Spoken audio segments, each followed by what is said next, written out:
In this video, we're going to go over how to delete your Facebook account super simply, and then we're going to go over a few reasons why 2019 is the year that you finally say goodbye to the social media platform.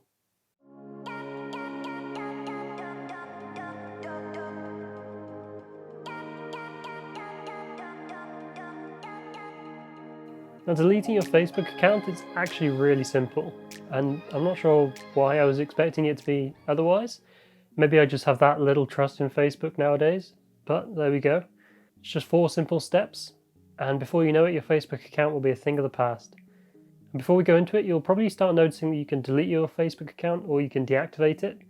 Now, each one's a bit different, but in this video we're only going to go over account deletion, but there's plenty of resources on the web if you do want to decide to deactivate your account instead of deleting it. Step 1. So you can either click the link just below to take you straight to the account deletion page, or on your Facebook homepage, head up to the top right, click the settings button, and then go over to the link on the left hand side that says your Facebook information. Now if you want, you can download all of your Facebook data that they keep about you, all of your photos, advertisement preferences, even things like your phone call history, but just be warned, it is quite a large download and will take a couple of days before you can actually access it. It takes a long time for them to create it, so if you really care about it, sure, you can download it just to see, but if I were you, I'd just go ahead and delete your account anyway. It's not really worth the hassle, in my opinion. Step 2. After you click delete account, you'll just have to verify it's your account by putting in your password, and once you've done that, just click continue. So number 3, just click the delete account button, and that's it. That's all you need to do, and within 30 days your account will be deleted. Simple, right? Like I said, I was surprised as well. Now, you might be watching this video and think that you don't really have a problem with Facebook, so why should you go about deleting it in the first place? I just want to go over a few things that you may or may not know about the platform, and not necessarily influence your decision, but just to give you an idea of the kind of things that Facebook is doing with your data, or how it's affecting your physical life every single day. You don't even have to delete your account, just maybe even stay away from it for a couple of weeks and see how it changes your life. You never know, you might be surprised. So the first thing I want to talk about, and it's probably something that you might not even think is an issue, but you might be spending a bit too much time on Facebook, or at least more than you realize. So what can be a few harmless minutes here and there soon turns into an hour or two, just from all the recommendations of videos and memes and statuses that they kind of drip feed you over the day, so you don't consume everything at once. It's all kind of carefully planned to make sure that you spend as much time as possible on the platform, and before you know it, you've spent all your morning or your evening on your phone and you didn't actually do any of the things you had planned in the first place. Now, you one of those people that wakes up in the morning and the first thing you do is grab your phone? I'm definitely guilty of it myself sometimes. But imagine how different your day would be if you just started off with a stress-free morning. You woke up and you weren't rushing to work because you'd spent all your time on your phone. You didn't have to neglect having a shower or eating healthy just because you're in a rush, because you were too busy scrolling and you didn't want to get out of bed. Think how much differently your morning would be at work if you're the kind of person who gets in and you're like, oh, I hate Mondays, and you're not necessarily a negative person, but you've almost been influenced by the negativity you see on Facebook every single day. And if you wake up with that and you take it to work and you come home and you see more of it, how do you think that's going to affect everything from your mental health, your physical health? You're going to get less sleep, you're going to be more stressed and angry, and it's just going to take its toll on everything that you do throughout your day, and you might not even realize this. And that brings me to the second thing I want to talk about, is the fact that you're exposed to so much negativity every single day. Facebook controls everything that you see, whether it's the news stories you hear, the viewpoints on these stories, advertisements, political opinions. No matter what it is, Facebook controls it, and they control the way that you think and feel and act and view the world. And how healthy do you think that actually is in the long run? If you spend every morning and afternoon and evening seeing stories about how the world is dying, politicians are corrupt, and everything's evil and everything's going wrong, and sure, some of those things might be true, but you're never actually seeing the good stuff. there might be the odd story intermingled through everything else, and that picks you up for a little bit, and then you go back to seeing more. Do you ever see a headline and just get a little bit angry about how people can be so evil or stupid? Yeah, think of how many times you're seeing that every day, every week, and every year, and what that amounts to over a period of a few years. It really is not healthy when you think of it like that. And yet you're exposing yourself to it without even realizing every single day. Like, no one wants to be a negative person, but when you and your friends and everyone you talk to is seeing the same things and is thinking the same way, it's going to be pretty hard to avoid being that negative person. And it's going to be difficult to shift your mindset if the only frame of reference you have of this world is this evil, corrupt landscape that's been tainted by all these evil stories and headlines from across the world. You never end up seeing the good in people, and at the end of the day, you have to think about what kind of person you actually want to be deep down, and you have to think about whether Facebook is really conducive to you achieving that goal.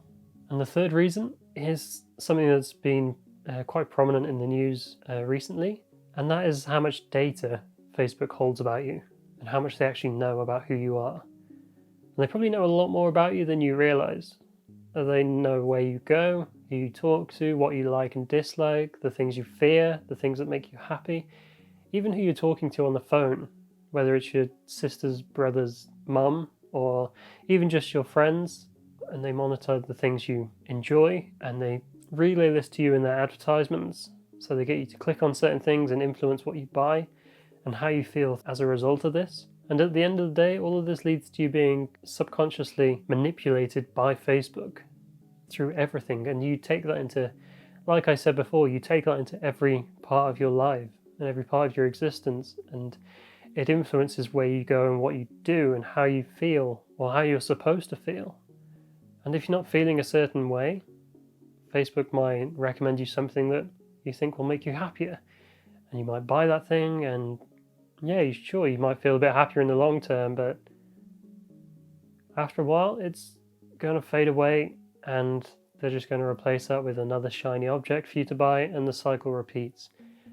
Facebook has gotten really good at manipulating your data into manipulating you. They can get you to buy what they want and see what they want and control how you feel. And is that something that you really want to do day in, day out?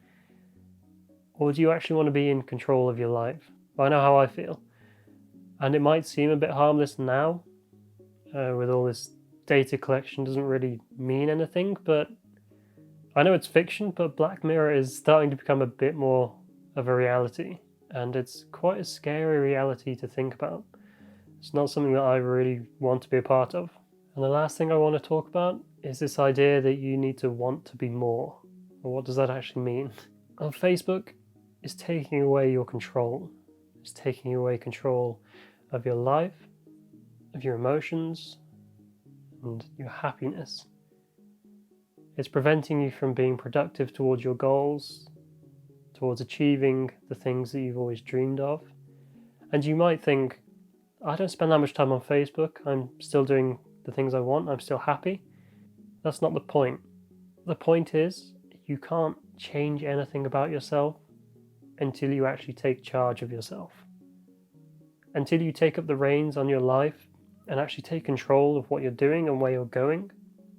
And eventually realize that when you get rid of Facebook and get rid of the things that are holding you back and almost shackling you to yourself, you start to realize that everything that happens in your life happens because of you. You control your emotions, you control your friends and your happiness, you control your health, physical and mental. And it's actually all up here. And taking that first step, gaining back control by deleting Facebook, it might sound a bit cheesy, but it's a huge step forward. And it sounds like such a small thing to do, just deleting this one account or staying away from social media for just a couple of weeks. But I guarantee you it could change your life. And if you're one of those people that always finds himself being productive and then falling into this cycle of depression or anxiety or despair, and then getting motivation, all of a sudden going back through this cycle over and over again, what's happening is that you've lost control. You've got no control over what you do and your routines and habits. You're not maintaining yourself to a high standard, because that's really where the issue lies, is letting yourself drop below the standards you hold of yourself. And if all you're doing is spending time on your phone scrolling up and down, how much of an effect do you think that's having on everything else in your life? It's something to think about anyway. This video definitely got a lot more preachy or personal development-y than I originally planned, but I think it's good for us all to think about this every once in a while, especially in an age where we're not really having much direction in our lives, we don't really have much meaning, and we turn to social media to fill this gap, when in reality it's just pushing us further away. Not sure if you've heard of it, you probably have on YouTube, but Matt D'Avella, it's got a great video on this social media pushing people away.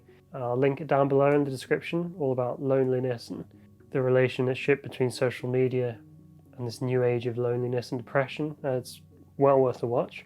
But as always, thanks for watching, and if I've somehow convinced you to commit to getting rid of social media or even Facebook for just a couple of weeks, let me know in the comments down below. I'll read every single one of them.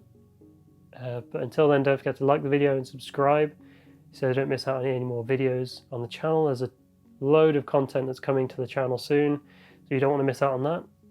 And thanks for watching. Peace.